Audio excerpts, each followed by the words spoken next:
નમસ્કાર, આપ જોઈ રહ્યા છો જેકેએસ ન્યૂઝ ગુજરાતી. વાત કરતું અમરેલીમાં જિલ્લા પંચાયત રોડ પર આવેલ સરદાર કોમ્પ્લેક્સને સીલ કરાયું હતું. અમરેલી વહીવટીતંત્રની મોટી કાર્યવાહી, 300થી વધુ દુકાનોને એકી સાથે કર્યું હતું સીલ.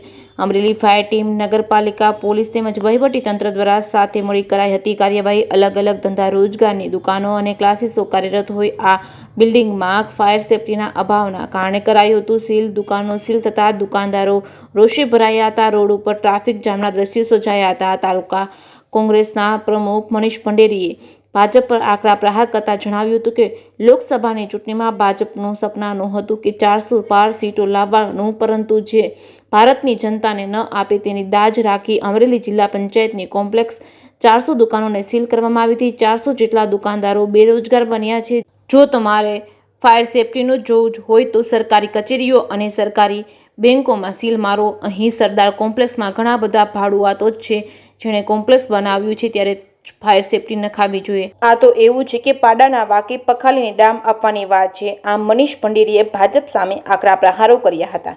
જેકેએસ ન્યૂઝ ગુજરાતી સાથે જૈનિક સોજિત્રા, અમરેલી. અમરેલી શહેરની મધ્યમાં માર્કેટિંગ યાર્ડની પાસે આવેલું સરદાર કોમ્પ્લેક્સ ફાયર સેફટીના અભાવના કારણે અગાઉ તેને નોટિસ પાઠવવામાં આવેલી હતી. તેમ છતાં આજ દિન સુધી ફાયર સેફટીની સુવિધા ઊભી ન કરવાના કારણે આજરોજ સંપૂર્ણ કોમ્પ્લેક્સને સીલિંગ પ્રક્રિયા હાથ ધરવામાં આવેલી છે. કેટલી દુકાનો સીલ મારવામાં આવી? આ કોમ્પ્લેક્સની અંદર આશરે 300થી 350 જેટલી દુકાનો આવેલી હોય તેવું જણાઈ રહ્યું છે. આમ તો ગુજરાતમાં છેલ્લા 30 વર્ષથી ભાજપનું શાસન છે. ભાજપના શાસનમાં આવી અનેક ઘટનાઓ ઘટિત થઈ છે.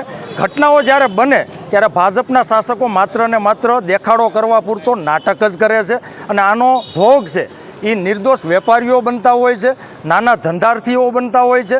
નરેન્દ્ર મોદી અને ભાજપ સરકારનું સપનું હતું કે 2024ની લોકસભાની ચૂંટણીમાં અમે 400+ સીટો લાવશું. જે સીટો ભારત દેશની જનતાએ ન આપી એની દાજ રાખીને આજે અમરેલી સિટીમાં, અમરેલી શહેરમાં જિલ્લા પંચાયત રોડ ઉપર આવેલું સરદાર શોપિંગ સેન્ટરોને આશરે 400 જેટલી દુકાનો છે એ સીલ મારી દેવામાં આવી છે અને 400 જેવા વેપારીઓ ધંધા રોજગાર વગરના બેરોજગાર થઈ ગયા છે.